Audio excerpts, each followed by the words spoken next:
Final speaker for the morning is Dave Minahan from Union Carbide.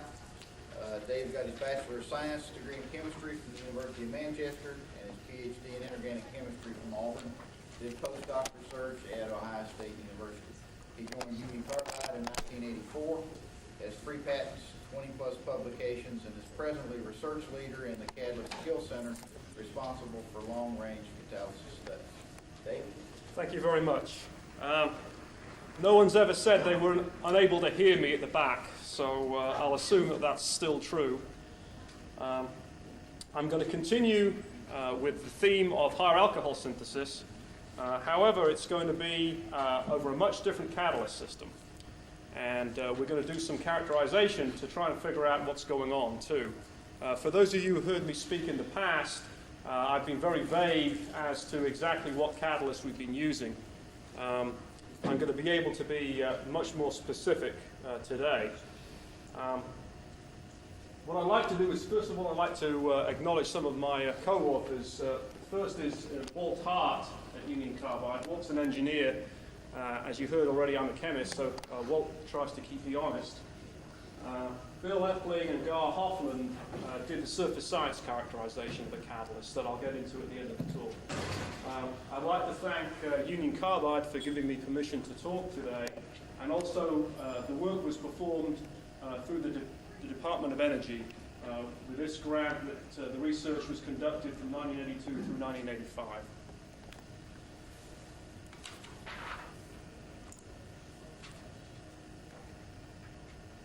Well, why are we interested in making alcohols from syngas? And Dave talked a little bit about this, but I want to give it more of an industrial flavor.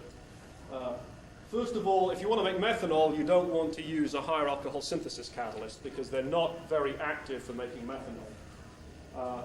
You can make methanol very efficiently, and you can use methanol by itself as an octane enhancer, but it has problems. The first is that it tends to be hygroscopic and absorbs water, so you carry water into the gasoline, and this causes phase separation problems. And the overall vapor pressure of the gasoline is increased, so you get more hydrocarbon emissions. You can use mixtures of methanol and higher alcohols by themselves, and these are very good gasoline extenders. Methanol and ethanol in the higher alcohol mix raise the octane rating. And now we're talking about linear alcohols. And the higher alcohols act as the co-solvent, so it minimizes the phase separation. In general, you want the longer chain alcohols because of their better solvent characteristics, solubility, and also because they tend to help with the overall mixture. However, unless you have a very active, a very effective mixed alcohol catalyst, you want to make the methanols separately at high productivity and selectivity. The most effective higher alcohol catalyst will maximize the higher alcohols and minimize the methanol production. And if you can do it, you'd like to make a 1-to-1 mole mix of methanol and iso or tertiary butanol. And then you can go ahead and dehydrate that to make MTBE, which is the classic gasoline additive.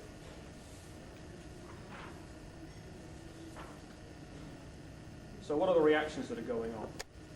Well, the first is the one you'd like to have. You're having syngas making the alcohol, but you're also making some water. The reaction that you don't want is hydrocarbon formation, and again you produce water in the reaction.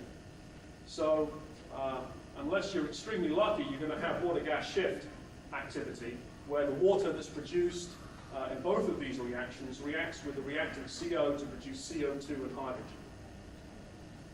And under our conditions, the catalysts that we've looked at, including the ones I'm going to talk about today, are very, very good water-gas shift catalysts. So most of the water that is produced in the reaction appears as CO2 in the product. Well, how did we get into looking at the catalyst that we're looking at? And this is the rationale that we used. We particularly don't want to make linear alcohols. We've already heard about the Anderson-Schultz-Flory distribution, If you're following an Anderson-Schultz fluoride distribution, the biggest product that you're making is methanol. And we already have talked about why we don't want these catalysts to make methanol. We'd rather make methanol separately. You want to make the isoalcohols, so you want a catalyst that does not give you the Anderson-Schultz fluoride distribution. You'd like to have this one-to-one mix of methanol and isobutanol. And we'll talk about why isobutanol is formed, rather than, for example, normal butanol or T-butanol over these catalysts. You'd like to go to as high a temperature as you can for both kinetic and thermodynamic reasons. Higher alcohol formation is basically a sequence of reactions starting from the alcohol of one carbon lower in molecular weight. So as you go to higher temperatures, the kinetic rate of those particular steps increases. So higher the temperature, the more of the higher alcohols you make. Also, from thermodynamic grounds, under these catalysts you are at chemical equilibrium in terms of methanol synthesis.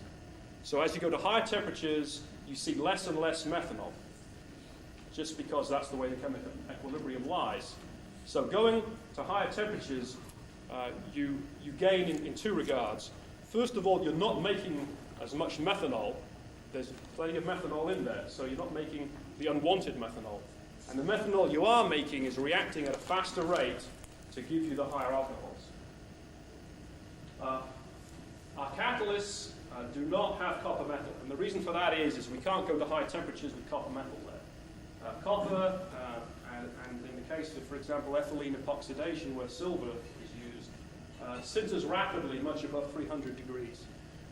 In the literature, you'll find that people can go as high as about 350 degrees with a copper catalyst, but not much higher than that without drastic activity loss. So the catalysts we've looked at do not have copper metal present. So this distinguishes us from a lot of the alkali-promoted copper catalysts.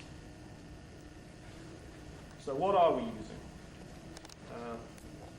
They're based on the classic old methanol synthesis catalyst, which is a spinel structure.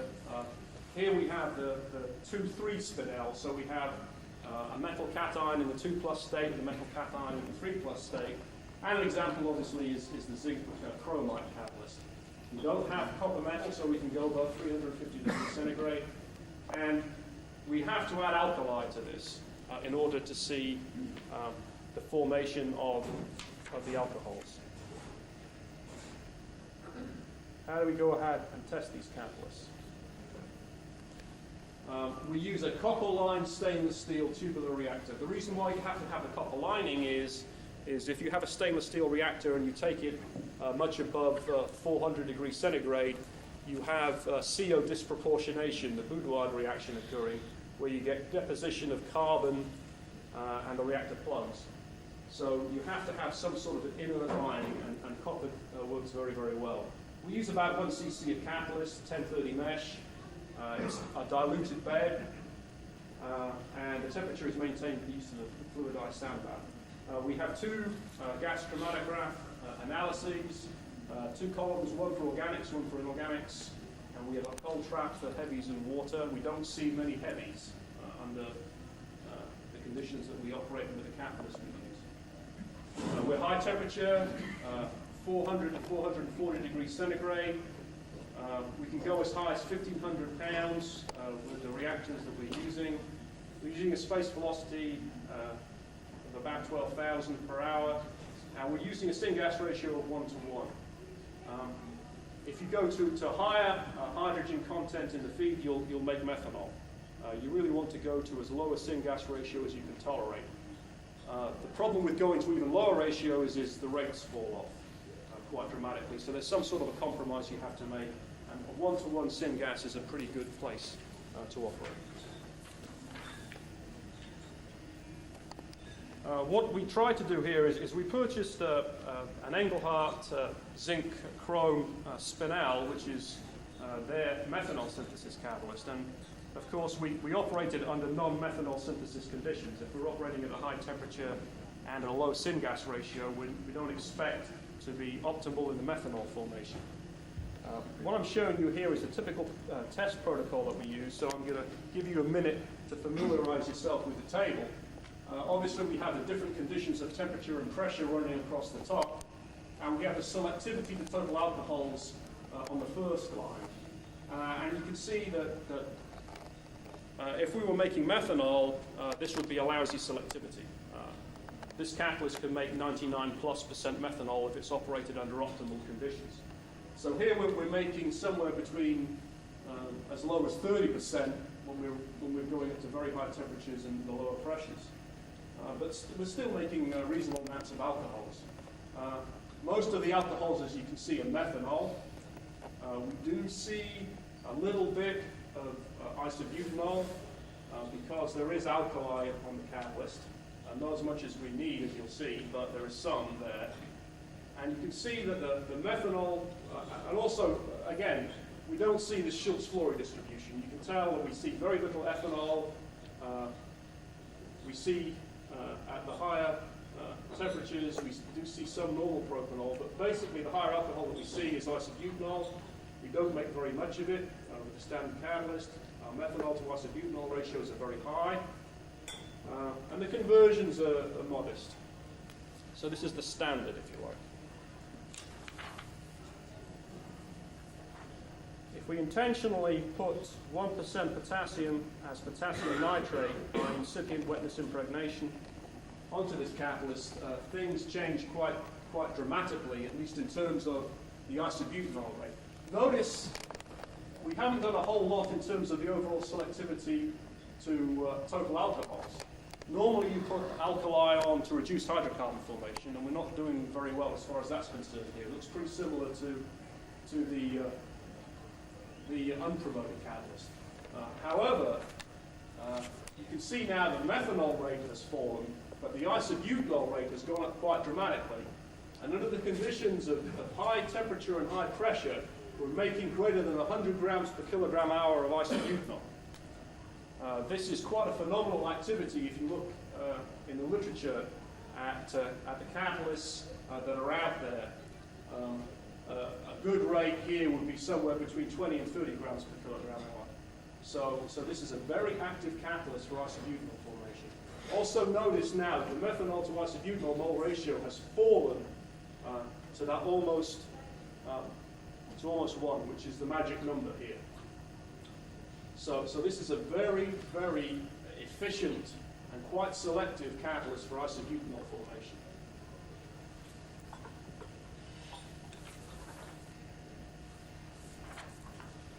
We've also looked at the 3 and 5 weight % catalyst, and what we see there is isobutanol formation is still high, hydrocarbon formation is reduced. I'm going to, rather than go through all the tables, I'm just going to give you the overview of all the different catalysts now. This is potassium loading, and this will be you'll see the same series of graphs here. So we'll have potassium loading along the bottom.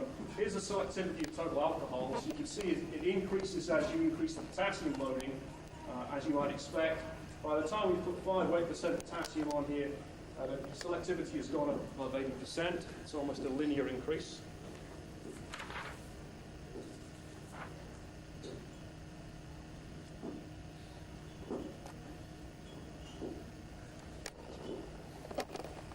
Here are the alcohol rates. The open circles is the methanol rate, and the closed circle is the isobutanol rate.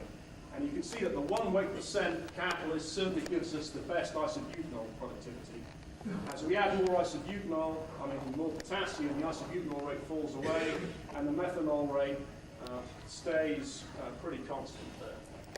So the 1 weight % potassium catalyst certainly is the best for isobutanol synthesis.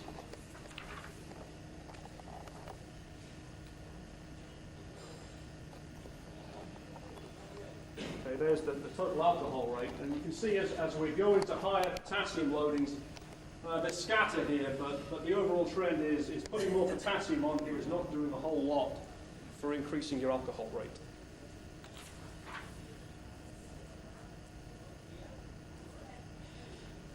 Here is the hydrocarbon rate. I'm not sure if that slight increase at the 1 weight % potassium is significant or not. But as you add more and more alkali, you can see that the hydrocarbon rate is suppressed as you would expect if you were poisoning any acid sites that were present.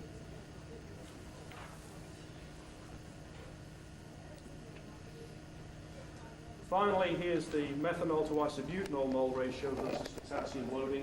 And again, you can see that once we get much above 1 weight % potassium, we pretty much hit our lowest ratio, which is the lower the better, is what we want here. We preferably like it about 1 to 1.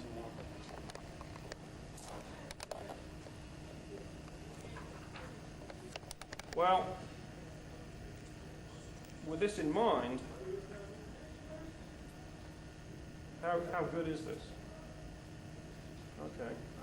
What I'm showing here is I'm showing the data that I showed you earlier for the 1 weight % potassium catalyst. Remember, is at 1-to-1 syngas, 12,000 space velocity, 440, 1,500 pounds. We're making 104 grams per kilogram hour of isobutanol. I'm comparing this with a copper cesium catalyst that was tested in the DOE pilot facility down in La Porte, Texas, courtesy of Air Products. And these are the best results that they got. Notice that they're operating at a much lower syngas ratio. The maximum weight % isobutanol, again, in the product is 22 weight %, and the maximum isobutanol rate is about 100. And the lowest methanol to isobutanol ratio that they get is 8. With this 1% potassium on the commercial Engelhardt catalyst, at the higher temperatures, comparable pressures, slightly higher space velocity, a little higher syngas ratio, we're getting 38 weight % isobutanol in the product. We're getting over 100 grams per kilogram hour of isobutanol, and we're getting it with a methanol to isobutanol ratio of 1.9. So overall, this simple modification of a commercial catalyst gives us something that's as competitive with the best tailor-made copper cesium catalyst that's out there.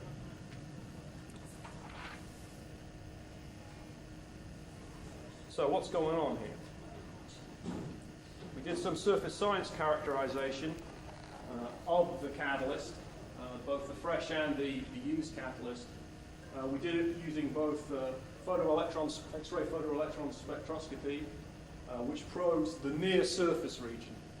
You have to be careful when you talk about surface science, because talking to different people, you get a different flavor for what the surface actually is. When you use XPS, you're actually probing down up to 30 layers in the surface and getting an average of that. So if you want to call that the surface, then that's fine. I prefer to call that the near surface. However, if you use ion scattering spectroscopy, where now you're using helium ions as your incident probe, that only probes the outermost atomic layer. So you're actually seeing the surface of the catalyst. So the XPS results and the ISS results should be complementary to one another. And let's see what they look like.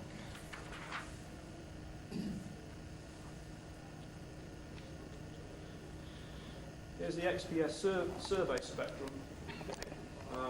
You see the zinc, which is reassuring, all over the place. You see oxygen. You don't see a whole lot else interesting. You don't see, there's a little bit of carbon there. You don't see a whole lot of the alkali, and you see very little chromium. Now, this sort of disturbed us a little bit, so we went back and we actually analyzed the Engelhardt catalyst to see what the zinc chrome catalyst contained.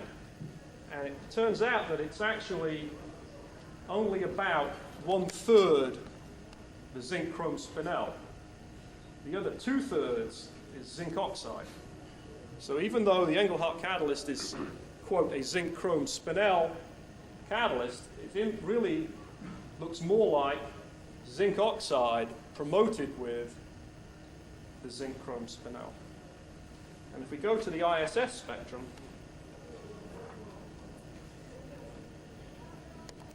this is very revealing. Okay, so now we're looking at the absolute outermost atomic layer. What we're doing here is we're sputtering the surface. So if we look at the original surface of the catalyst, you can see that there's some sodium. Sodium is a ubiquitous contaminant. It comes along in any of the preparations, anytime you use a metal salt, and you just can't get away from it. So even when you have, quote, an alkali-free system, I can guarantee you there's sodium there. You can see that we do see the potassium on the catalyst. It's quite strong. There's very little chromium. And even when we sputtered the surface, there's very little chromium.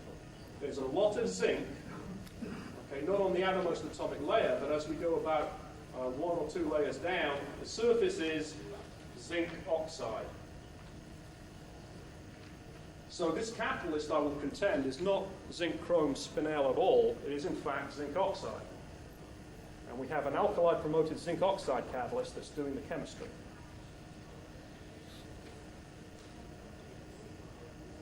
Okay. What do we need to do in terms of improvement? If you want to get a commercial isobutanol catalyst, you have to have an activity for isobutanol of at least 400 grams per kilogram hour. We're talking here about 100 grams per kilogram hour, so you have to get the rate up by a factor of 4. Selectivities I showed you range from, as low as 30% all the way up to 75%. If you load up with alkali, you can get it above 80%, but you lose the isobutanol rate. 80% selectivity is sort of borderline. You really want to make as little hydrocarbons as possible.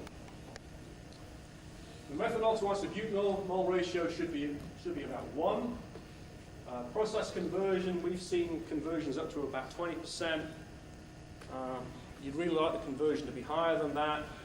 Otherwise, you run into recycle concerns. You'd really like it to be somewhere around 40%. And catalyst life is an issue. These catalysts are very, very stable over the course of the runs, but we're only running for maybe 1 week to 3 weeks. We haven't done any long-term tests for them, so that's still an issue.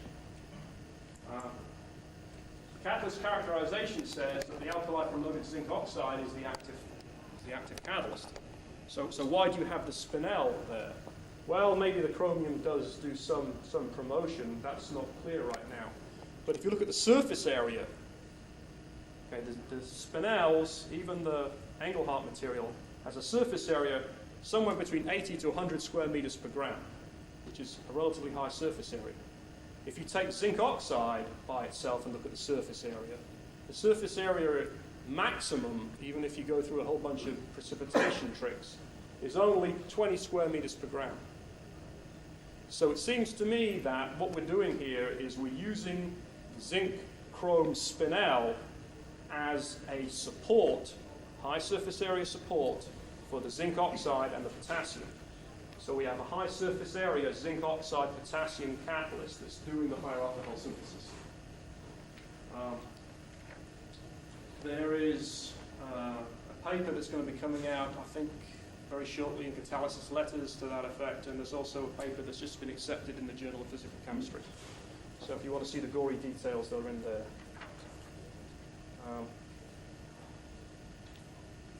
Finally, I'd like to thank Paul Rupert, my technician during the course of this work. He did all the fine catalyst testing.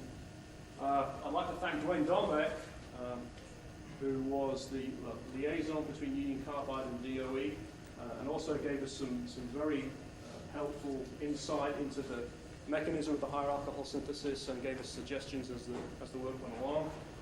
I'd like to thank Gary Steigel, U.S. Department of Energy, for his support and encouragement during the course of the contract. I'd like to thank you all for your attention, and I'd be happy to attempt to answer any questions that you might have.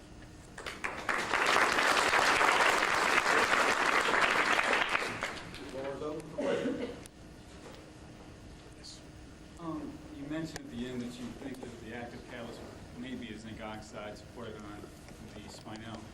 The obvious next step then is there are a lot of things that produce a higher surface area support than a spinel. Have you tried putting zinc oxide on another type of support? The answer to that question is no, we have not tried that. We ran out of time. I'd love to tell you that we did these experiments first. we ended up doing these experiments last, which is sort of frustrating because you can put down in suggestions for future research, find a high surface area support for zinc oxide, or find a way of making a high surface area zinc oxide. I have not tried to support zinc oxide on anything other than the spinel. We've tried making this mixture, zinc oxide, spinel oxide, and we've got high surface area materials out of that, which perform better than this. And I've talked about this in the past. We can get better results. We can get methanol isobutanol mole ratios of less than 1 with activities up to 170 grams per kilogram hour. But we have not tried, for example, to support zinc oxide on silica or a high surface area alumina. These are all obvious things that we should try, but the money and the interest ran out. So if any of you guys out there want to try that, I would recommend that you do exactly that. Sure. Real quick.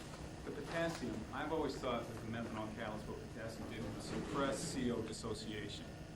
Now, you see that you do lower your hydrocarbon make with potassium, but you don't see as great of effect on isobutanol formation, which you would also think would require some type of CO dissociation. Yeah. Do you have a feel for what potassium is doing? Well, for sure, it's suppressing hydrocarbon formation. I mean that's for certain. What it's doing on this catalyst, in contrast to the potassium-promoted molysulfide, is I don't think we're seeing a CO insertion mechanism. We're seeing an aldol condensation mechanism. So it's a different mechanism. And obviously, it's the base catalyzed aldol condensation. Because if it were the acid catalyzed aldol, we wouldn't see the effect of the hydrocarbons. So, in order for that to occur, you could use pretty much any alkali you wanted. Potassium works well. You'd think you'd therefore, with that chain of thought, you'd want to go on and use something that's even more basic. And we've looked at adding cesium, which is the obvious one. And cesium does do a better job. But it's only moderately better. It's not like a step change. So if you believe the base catalyzed mechanism, and we do see isobutanol and normal butanol, so that's all consistent. Any alkali promoted material, and zinc oxide is amphoteric, so it can be acid or base, okay, would appear to work. But there's no reason why, for example, you could take a basic support, magnesium oxide, say even something like lanthanum oxide, which is about as basic as you can get. Try that, or try putting alkali onto it. The problem you have there is they're all low surface area materials. Magnesium oxide is less than 10 square meters per gram. Lanthanum oxide is about 4 square meters per gram if you buy the commercial material. And you don't have the activity. So I think the trick is to take a non-acidic, quote, or even better, a basic material and put it on a high surface area support, which is non-acidic, or you can at least suppress the acidity of it. Even better would be to make a high surface area basic material to start with. But that's not something that's known in the art right now. Do the hydrocarbons follow the same distribution as the alcohol? Yes, they do, actually. With both catalysts? Yeah, you see a lot of methane. You probably actually see more of a Schultz-Flory distribution in the hydrocarbons, which is interesting. But you do see more butane and butane isomers than you see ethane or propane. But it's not as clear-cut as the alcohols. So there's something else that's going on there.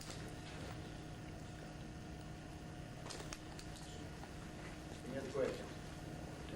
Lunchtime. Lunchtime. Dave, thank you very much.